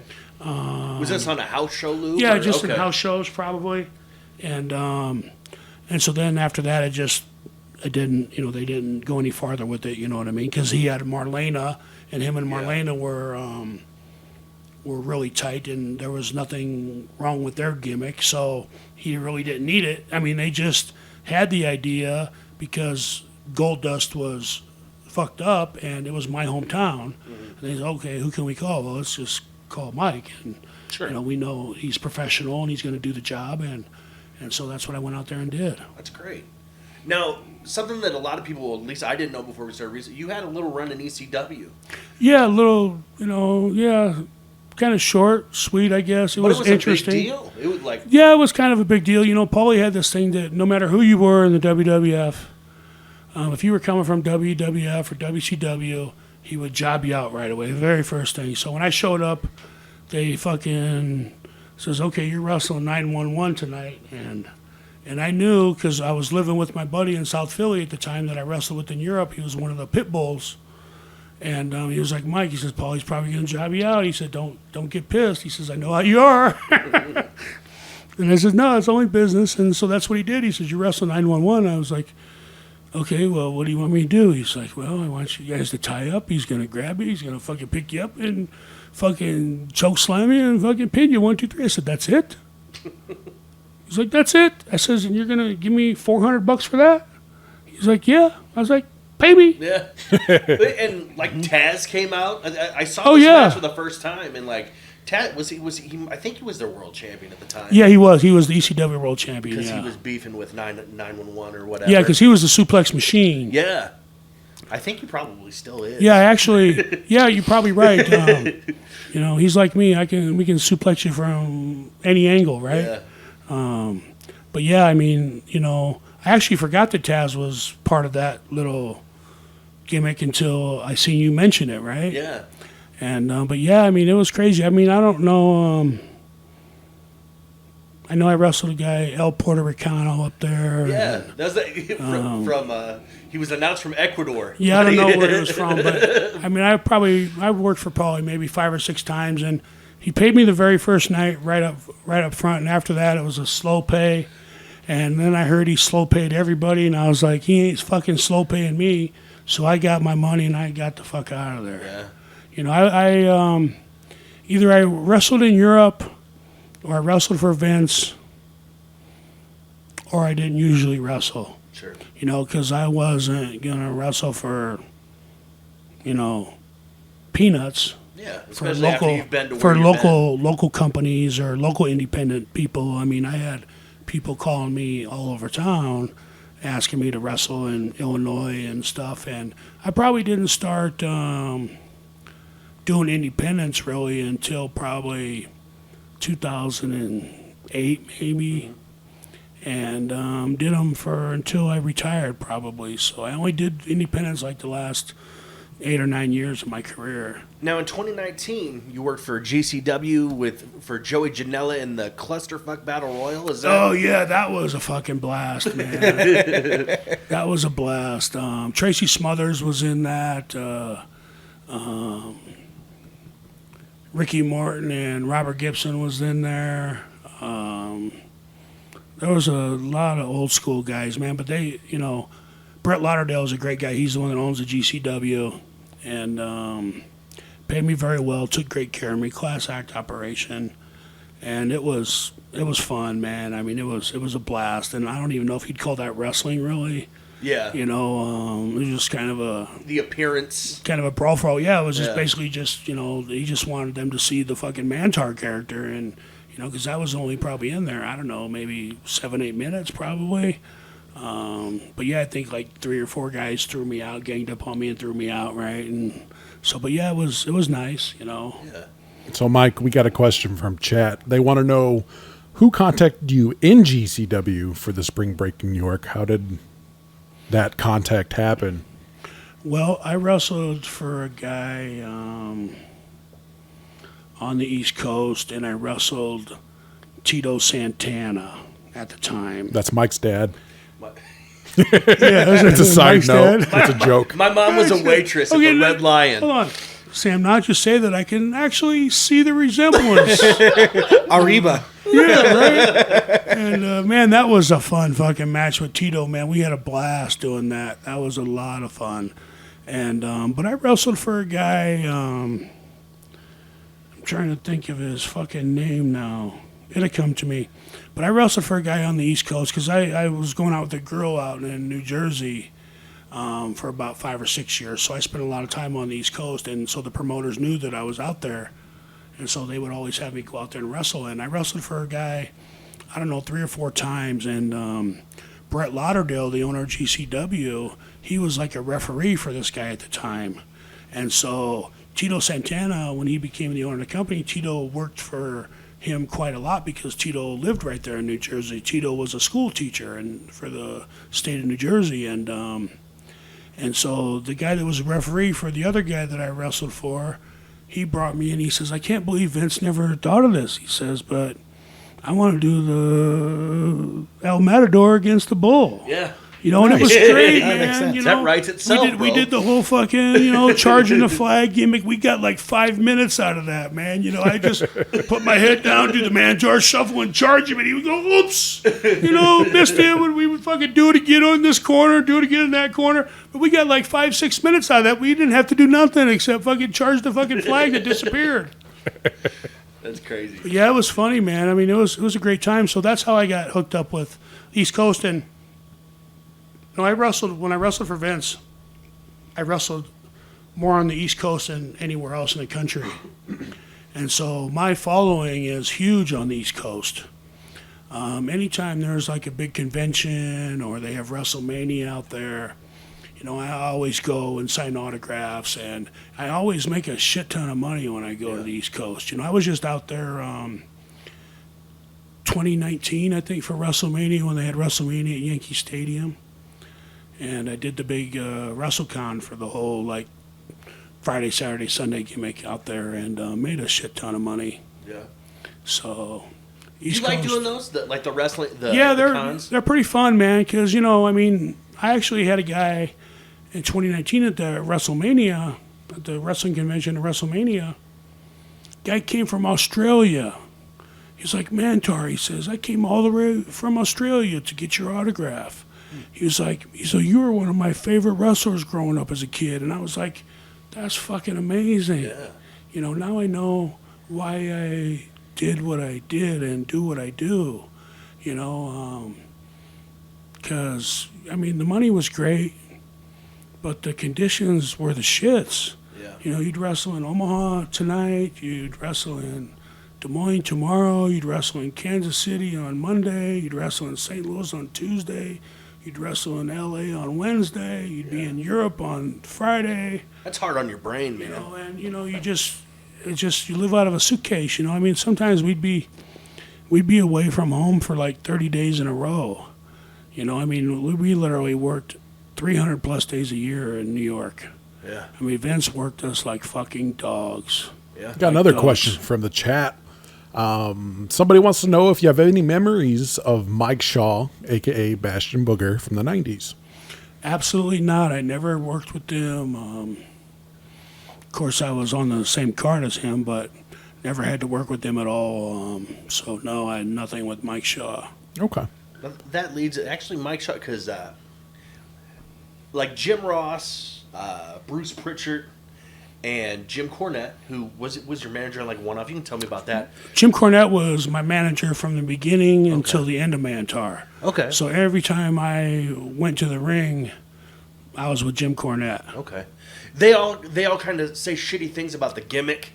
Yeah, because the gimmick was shitty. Yeah, but it was a fucking horrible gimmick. They all have like nice things to say about you as a human being. So it's definitely the gimmick that they just call the shits. Well, I try to be a stand-up human being. I'd like to think that I'm the best version of myself right now at this moment. I'm trying to live my best life, and I mean what I say, and I say what I mean. And I don't pull punches. I don't talk bullshit. If I think you're doing a fucking shitty job at something, I'm going to call you out on it. I don't care if you're the fucking president. We don't even want to get there. Did I just say that? Fucking Sleepy Joe. Sleepy Joe. It's not a political podcast. So, but yeah, I mean, I'm pretty much a straightforward kind of guy. I don't like bullshit. And my dad taught me a long time ago, a man is only good as his word is. And if your word's no good, then you're no good. Right. And so, it's just something I've been taught since I was a little kid, So, but yeah, the gimmick was definitely the shits. I enjoyed doing it, Yeah. But there was only so much you could do with that gimmick, I remember they were struggling to come up with the finish for the Mantaur character. And so Chief Jay Strongbow, one time he was like, I want you to fucking front slam the guy, and then I want you to stand up, and I want you to make the fucking woo call, and then he says, I just want you to fall on him like a sack of shit. I was like, you want me to fall on him like a sack of shit, Jay? He was like, yeah, like a real big sack of shit. And so that's what I did, and fucking I come back in. Vince says, who told you to do that fucking finish? I says, Jay Strongbow. He was like, Jay, what the fuck was that? That was horrible. It was funny because I started a little riff between Jay got in trouble for telling me to do that fucking finish. Right? But Vince is chewing my ass. I was like, Vince, I just did what I was fucking told to do. Talk to Chief Jay on that one. He was like, Mike, don't ever do that fucking thing again. That was terrible. Now, I know that there was a documentary that was being worked on before COVID hit. Yes. Do you know any news on that? Or Hold any on. thoughts? Aaron Gum wants to say hello and that I should hit you in a brick again or something. In the face with the brick. Oh, Again. fuck you, Aaron Gum. I'd like to hit you in the face with the brick about 25 times and say, Again. again. Again. Again. For the 33rd time, I said again, motherfucker. Hit him. I think that was like concussions 17, 18, 19, and 20. Jesus. I mean, listen, I'm going to tell you, if I do something, I'm going to do it right. Right. And I really had a blast doing that movie. And yeah, I took a lot of fucking real shots to the fucking face with the rubber brick that was weighed down by like 5-gallon bucket full of fake blood. And that shit fucking hurt, man. And, trying to play dead and get the shit kicked out at the same time is a little difficult, but I think I pulled it off. Yeah. I think it was believable. Yeah. I mean, it was definitely believable. And, I had fun. I've had fun in all the... I think I was actually in a video shoot with you, right, Mikey? Yeah, we did the Icky Blossoms. Icky Blossoms. Yeah, that was a blast. That was fun. That was fun. We did that down the all old danced. market. Yeah, we got to dance. And, I was in my Mad Mustafa character, my Turkish gimmick that I created myself. My ex-wife was 100% Turkish, so her aunt actually made that costume by hand in about 6 weeks. And I had the American Heritage Wrestling Championship belt with me, I think, that day. Yep. And that was a lot of fun, I've done, I've been in, I don't know, handful of movies, handful of been in some videos with Young Vada, Yeah. great rapper around the Midwest. He's really starting to build a big name for himself. So if anybody out there wants to listen to some great freestyle rap, Google my buddy Young Vada. I'm sure he'll appreciate it. Give him a like on his page. But a great up-and-coming artist. Really good, solid music. Yeah, that video is fun. Yeah, you know, I mean, the entertainment business is the entertainment business. It doesn't matter if it's professional wrestling, movies, videos. You know, we're treated like rock stars. You know, when I was in Europe, we would go to these restaurants at night after the show, and we would never have to pay for anything we drank or anything we ate. They were just happy that the wrestlers were there because we were bringing all the other fans in, and they were spending the money, and they wouldn't want to make money off of us. And, you know, we would throw them some free tickets to the show, and they would be happy. You know, I mean, I remember back in the 90s, I had a couple of parents ask me if I would actually marry their daughter. And at one time, it was in Bremen, Germany, and the guy was the owner. Him and his wife owned a Greek restaurant, and kids weren't allowed to come to the wrestling show at all because if you were under 16, we would put on a training session / miniature show on Sunday mornings. And basically it would be like two good guys in the ring showing you how to do holds and run through a couple high spots, or the heel would come down, hit the ring, and I might put the boost to somebody and then go to give the guy something. He ducks it and drop kicks me, and I take a powder and piss off. And the kids make this big cheer. They're happy because the big scary guy just got knocked on his ass and took off running like a baby. But yeah, kids weren't allowed to come to wrestling shows. And I remember I'd seen this girl come for like 2 or 3 years straight and to the kinder show, and then she must have turned 16 because she started showing up at the shows. And one night she asked me if she could buy me a beer, and I said sure, and then we got to talking. And then the next week she came and she invited me for a meal at her mom and dad's restaurant. And my German really wasn't that great at the time, and the French referee was translating for me, and so he came with me. And we were probably in the restaurant maybe an hour and a half, and just finished our meal, was having, you know, an after dinner dessert wine. And the guy asked the French referee to translate and asked how much money it would cost me if I married his daughter. and I remember sitting across from the table, sitting next to DDA, and he spit up his fucking glass of wine. And I was like, what the fuck was that about? And then he was like what, DDA? And he couldn't stop laughing. And I was like, what? And he said, this prick just asked me to ask you if you would marry his daughter. And I said, how much money is he talking about? I said, I could always get a divorce, right? But then I thought, man, I'm in my mid-20s and she's 16. No, that just don't sound right to me. Yeah. But yeah, some crazy shit happened to me in Europe, bro.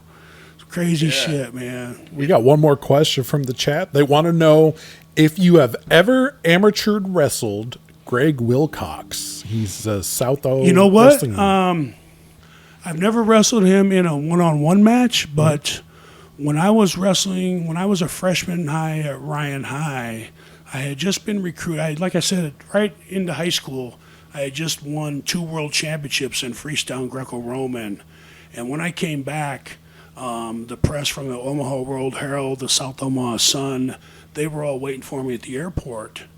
And so they were doing their interviews, and they both came out to my house and took pictures of me and my mom and dad and my sister. And my mom and dad made like this 20-foot long by 3-foot high sign that says, "We love our world champion," and plastered along the whole side of the house. And they made me bring all my trophies and medals out in the yard and lay them down, and we took a couple pictures. And anyway, I shared the front page of the Omaha World Herald with Turner Gill at the time. He was on the top half and I was on the bottom half. And they finished each story. Turner Gill was on page 2 on the top half, and I had the whole bottom half. And in that article, I was hailed to possibly become a part of the 1986 Olympic wrestling team. that's how good I was. I remember when I wrestled for the USA team and I was doing both the freestyle and the Greco, I was the only kid that wrestled both the freestyle and Greco. And I can remember the coaches would literally fight over me. We trained in Lincoln for a month. And we used to work out every day at the Devaney Center for hours. And I would go to practice for two and a half hours with the freestyle team. And I'd get like a half an hour break. And then I'd have to go to practice for two and a half hours with the Greco-Roman team. And I was the only kid out of both teams. There was like 20-some wrestlers on each team that wrestled both styles of wrestling. And I ended up winning both championships in Cal State Fullerton, California. And so I was being recruited by every school in the metro. And it came down to Creighton Prep and Ryan High School. Creighton Prep offered me a half scholarship. They were going to pay half my tuition. And Ryan High and Mr. Palmisano stepped up and paid my full tuition. So for my freshman and sophomore year, my parents didn't have to pay tuition. And then right after that, I transferred to South High and moved into Class A. And that's where I really left my mark on high school wrestling. I think I lost one match my junior year when I won the state title. And then I was returning state champ my senior year, but I had to lose 65 pounds in a month and a half to certify. Because after football, I was 340 pounds. And I had to make 275 pounds 7 weeks later. And so every time the ratings came out in the newspaper every week, my name was nowhere to be found because they didn't even think I was going to wrestle. And my own coaches were betting against me.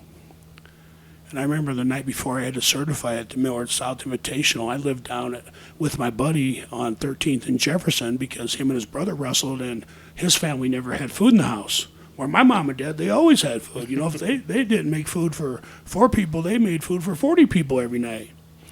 And so I could never lose weight to my mom and dad, so I moved in with my buddy. And I remember the night before I was 8 pounds over.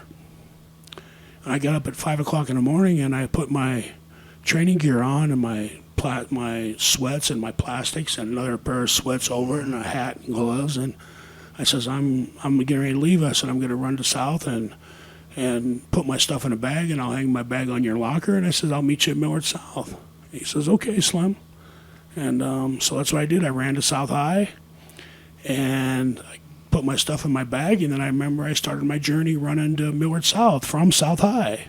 And it's a good 10 miles at least. And I ran the whole fucking way. Yeah. And I remember I didn't start getting tired until I started coming up the hill on 120th and Q. And magically, that's when the caravan of all my partners in crime from South High Wrestling Team pulled up and, you got it, Slim, you got it, man, don't stop. And a couple of them got out and ran up the hill with me, to just keep me going, And once they got me over that hill on 120th, it was all downhill until I got to that last little bit on about 142nd when you had to go up towards Millard South there.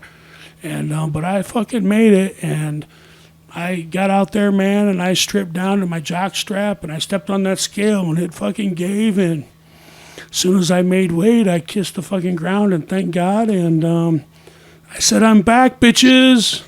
And naturally, I got an ass ringing from my coach. But yeah, man, I had to make a lot of sacrifices, and then I played 2 years of semi-pro football right out of high school for the River City Raiders, and then I got right into professional wrestling. Yeah, I remember those days of having to cut weight, and then once you make weight, you would always be so happy, and you would eat a sandwich. Yeah, man. You'd get a banana and a sandwich. I used to always give my friends shit, and laugh at them. Ha ha, motherfucker, you gotta lose weight. You can't eat nothing. I can't, ha. And then when I had to fucking lose that 65 pounds in 6.5 weeks, I got all that shit back in return tenfold from them, right? How does it feel now, you fat fucker? Keep running. Yep. Because I would only be at actual wrestling practice for like the last 20 minutes of the practice, and I was the team captain. From the time that last bell rang at 3 o'clock, I had the last period off of school. And so I was already in the pool running for 45 minutes. So I would literally start running at like 2:15. I would run till like 5:15, and then I would go to the gym for the last 20 minutes of wrestling practice. And it sucked, man. But like I said, you know, over the course of my whole life, from the time I was very young till present day, if I put my mind to something, I'm going to do it. Yeah. By hook or by crook, I'm going to find a way. And I think that's just something that you need to learn early on in life, to never give up. Just because somebody tells you, because somebody's told me a million times, you can't do this. Yeah. You're not good enough to do this. Fuck you. I'll show you. And I would show them. And if that door would open just a sliver, I would blast through that bitch like there was no tomorrow. Yeah. And, you know, I'm very fortunate. God has blessed me with a great set of parents who have always provided me with everything that I've needed, no matter how much overtime they had to work. You know, my parents, my dad was a postman. My mom worked at the telephone company. We were just a middle-class family. And every time I'd go to Texas or Canada or wherever I had to go to play hockey, they were always there supporting me. And through wrestling, they would sit there through 8-10 hours on a Saturday, 12 hours all day in the gym and all night at the gym watching a wrestling tournament, and only get to see me wrestle like 3 times. And, you know, I remember when I wrestled in the junior nationals after my senior year, I started losing weight on July 4th. And I had to make 285 pounds. And I was 315 on the 4th of July. And I had to lose 30 pounds in 10 days to make weight for the junior nationals. And I didn't qualify for the Nebraska team. And so I just showed up as an independent wrestler from Nebraska. Even though Nebraska had their own team representing them, I wasn't part of that team. And I drove. We left Omaha like 7 o'clock in the morning, and it was in the middle of July. It was the hottest day of the year. And I was in my dad's Crown Victoria. I had the blankets and pillows in the back seat. My dad drove from Omaha, Nebraska, 5 hours to Cedar Falls, Iowa, with the heat running full blast. Had an inch crack in his window, and I sat back there and sweated the whole time. I got up and I ran with a couple of 4-time state champions from Omaha North, and we went and ran around the city for an hour, came back, made weight, and I ended up taking 3rd out of 151 people. Man. And that's after losing 30 pounds in 10 days, and that's after, you know, depleting your body of all your strength and all your nourishment and your energy. And so, you know, God gifted me with a shit ton of ability, and I feel that, you know, it would have been a disservice if I wouldn't have accomplished the things that I have accomplished in my life. My life would have just been a waste, and I'd have just been another big farm boy from Nebraska that never made it. Let's give it up for chasing dreams. Yeah.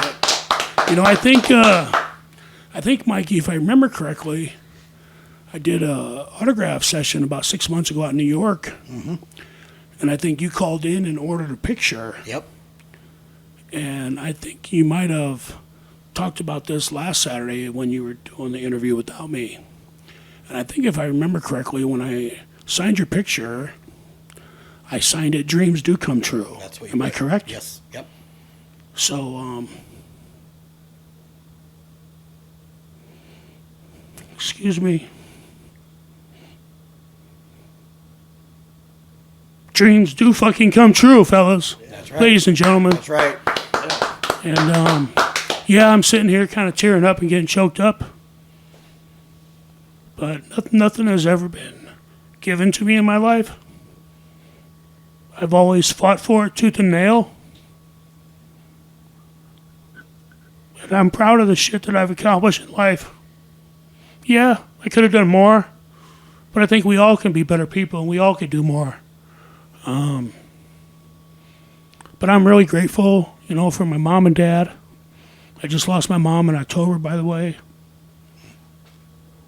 It's been really devastating. But without my parents in my corner, to push me to be the best I could be no matter what, I would have never came close to accomplishing the things I have in my life. Yeah. So, Mom and Dad, I love you. And without you, I would just be Michael Halac. Shout outs to mom and dad. You know what? Let's close it off at that, man. What a I would what say a let's story, bring it brother. home. Yeah. Any final thoughts before we head off into the rest of the day? Yeah, I want to touch a little bit on the Nebraska Professional Wrestling Hall of Fame. The floor is yours, sir. When I was inducted into the Hall of Fame in 2018 with the inaugural class with the Duseks and Mad Dog Vachon and Baron Von Raschke, I was thrilled to death. That was the highlight of my life. Because for the first time in my life, I was being recognized by my peers for all my accomplishments in life. And it really felt great. But in my opinion, the Nebraska Professional Wrestling Hall of Fame has become a buddy system.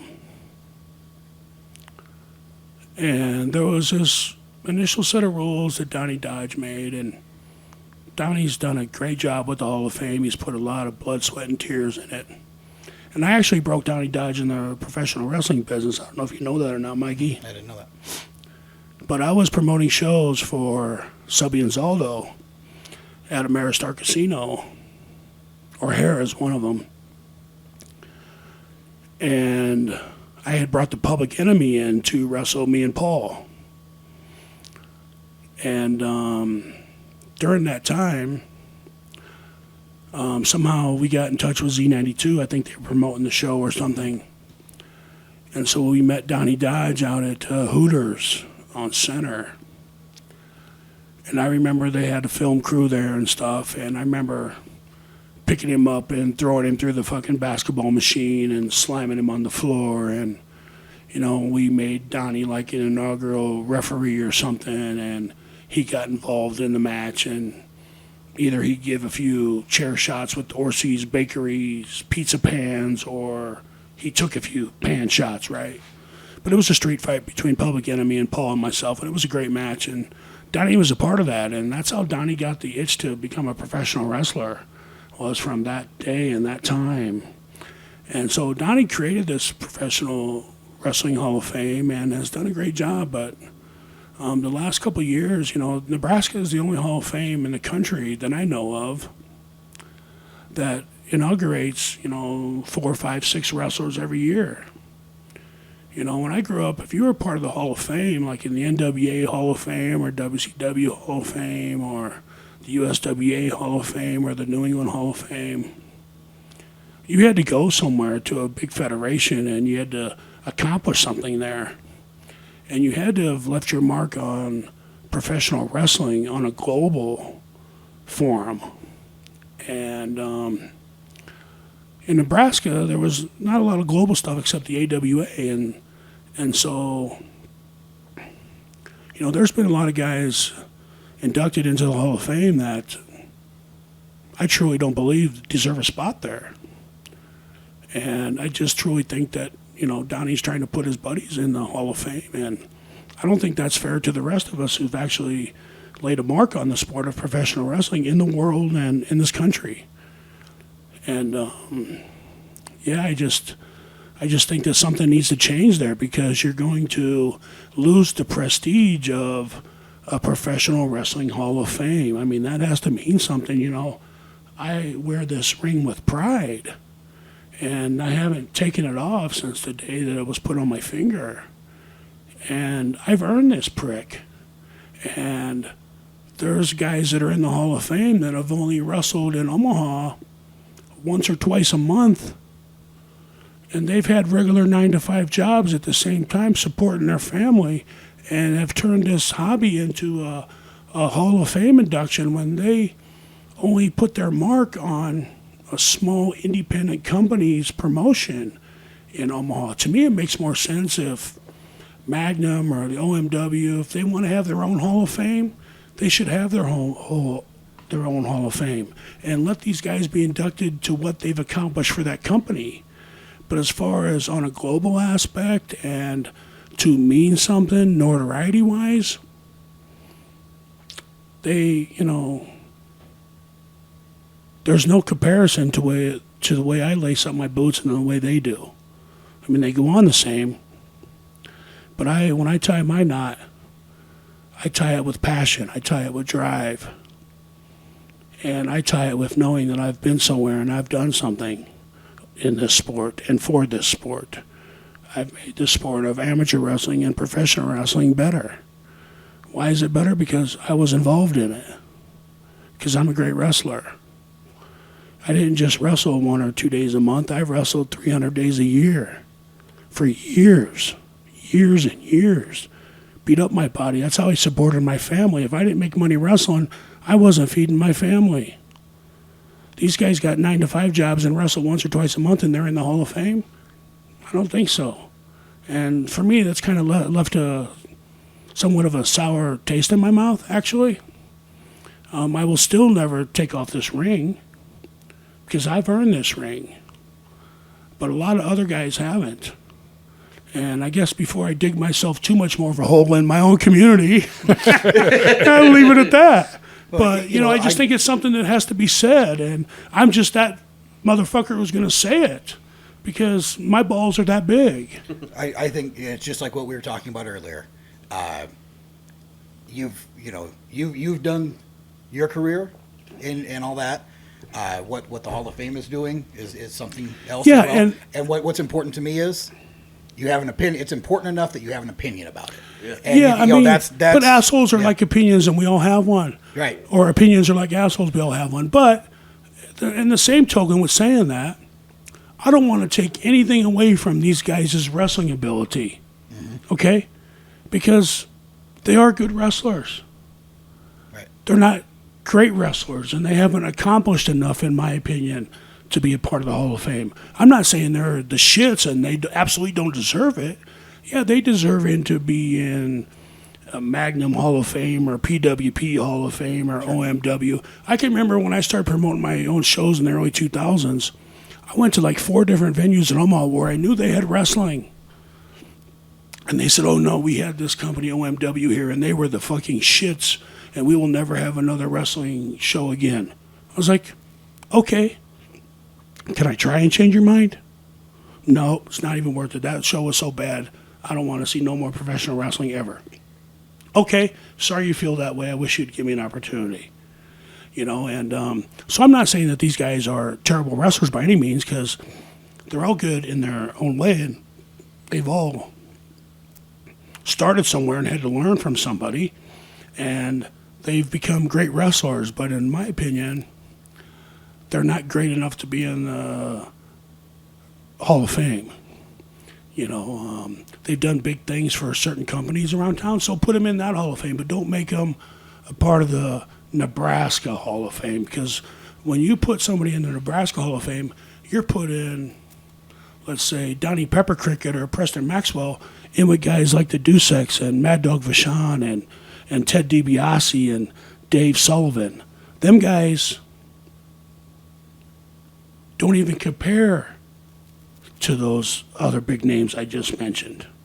Why? Because they've only wrestled in Omaha and Iowa for small independent companies, no-name companies. I mean, Magnum and PWP, they've made a big name for themselves in Omaha, and they do a good job, and they put asses in seats, and they're great. They're good shows. I've been to them. Good quality entertainment. Is it Hall of Fame quality? I don't think so. So I just think that some rules need to be changed. I think the Hall of Fame would mean more if only you inducted 1 or 2 guys that were really deserving, or you would take a vote from the people that are in the Hall of Fame currently would vote on these wrestlers, incoming wrestlers. But I haven't seen a ballot anywhere. Nobody's shown me a ballot. Nobody's asked me what I thought of this guy or thought of that guy. And if they would have asked me, I would have said, hell no. You know, in my opinion, there's only one guy in the independent wrestling business in Omaha that deserves to be in the Nebraska Hall of Fame, and I can't believe I'm actually saying this guy's name, and it's coming out of my mouth, but it's Jason Strife. You know, at least he's been somewhere. At least he's wrestled, you know, multiple big names, and he's put in the work. And yeah, he had a little thing with the WWF, and you know, it was only kind of like he was part of a comedy thing, wore a bunny suit or something with one of the guys. I can't even think of his name, but it was like some. You know, it was like some hip-hop goofy character gimmick, and he was part of like 6 or 8 different goofy-looking people that wore costumes and shit to the ring and with the guy. But, I mean, Jason's wrestled some big names. He's wrestled AJ Styles quite a bit and had some great matches with AJ, you know, and AJ's a phenomenal worker. And so, I mean, he's probably the only guy out of the independent circuit here in town that I agree with to be in the Hall of Fame. And he runs a great company for Magnum, and they do really well on their shows, you know. And you know, when I had my own company here in town, you know, I tried to put the best people on my show that would put on the best show, and we were very successful with that. And you know, the storylines were good, and you know, but like any independent company. Either you're going to be successful or you're just going to kind of fizzle out. Well, then I started having surgeries done on my neck. I had a plate put in my neck. 3, 4, and 5 of my lower back are crushed. I had major back surgery, and I just couldn't, you know, handle the physical demands of hauling the ring and putting the ring up. Because, you know, you have to do that by yourself when you're the promoter. And no matter how great I think I am, I'm not above putting up a wrestling ring. And so I did it for myself, and I just got to the point where I couldn't do it no more. So I just had to let the company, you know, totally, you know, fade away slowly. But I enjoyed doing it. I love professional wrestling. Athletics has been in my blood my whole life, and God has blessed me with the ability that a lot of people don't get. And I've tried to make the best of my chance, and I've hoped I put my mark on the business and on my life, and you know, I hope people understand what kind of person I am today, and who I am, and what I stand for, and what I believe in. And you know, if I can make somebody's day or help somebody along, or sign an autograph for that kid who I was his favorite wrestler growing up, I'm going to do it, and that makes me happy. So if somebody could say, Mike, I didn't quit because of you or because you're an inspiration to me, that's all that's important to me, is how I make myself look in the eyes of other people. So, and you know, I try not to dwell on what people think about me, because some people like me for the things I've done, and then other people hate me for the same damn reasons. You understand? Some people are just fucking miserable and they're just haters. Well, I don't have no time for people like that, you know. I've always try to be a part of the in crowd or the good crowd. You know, it's easy to run with the dogs. You know what I mean? I want to live my life best, because I believe in karma, and what comes around goes around, and trust and believe, no matter what a person may think, if you do some bad shit in your life, it's going to come around, and you're going to pay for it one of these days in some way, shape, or form. So, you know, I'm a true believer in karma. I'm a true believer in chances. I'm a true believer in second chances. So yeah, you know, I mean, there's a lot of crazy shit going on in this world right now, and I think we should all just strive to be better human beings. And I think the world would be in a better place if we just worried about ourselves instead of worrying about what the next guy next to you is doing, or cancel culture, you know what I mean? And it's just stupid little shit like that. But I love professional wrestling. Professional wrestling has made me into the part of the man that I am today, and I'm very, very glad that I've spent more than half my life as a professional wrestler, and I'm still here to talk about it. So thank you guys for giving me this platform today. Thank you for choosing our platform. Hey, man, it's been an amazing experience. You know, when I heard you guys' interview last week, I was like, you know, they've done their homework, but they don't know the real story. Right. So, I just had to come on and, set the record straight, because, there's a lot of misinformation out there, like PN News and myself, we're not cousins. We're not fucking related at all. But at one time in our life, in the early 1990s, we looked like fucking twins. Right. We took a picture underneath the bridge together in Alexander City, Alabama on the train tracks. And Paul was facing the camera, and I was standing off to the side at a profile angle. And we took the picture, and he sent it to his mom, and his mom says, Paul, how did you get that picture to double expose itself like that? He says, Mom, you silly fucker, that's Mike.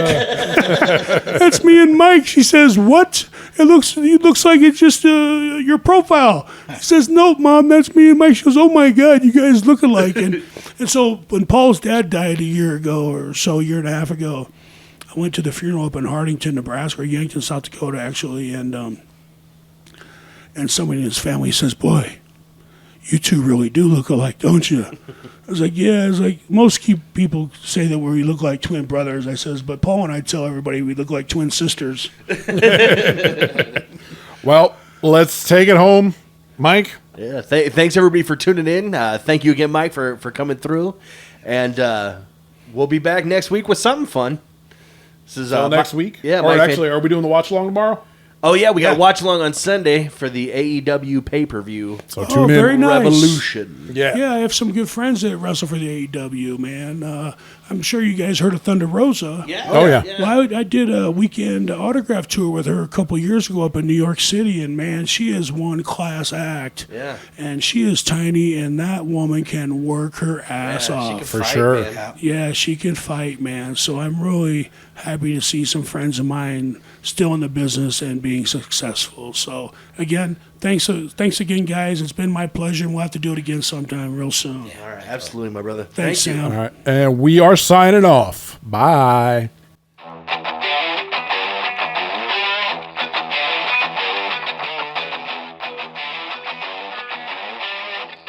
It's the Russian leg sweep.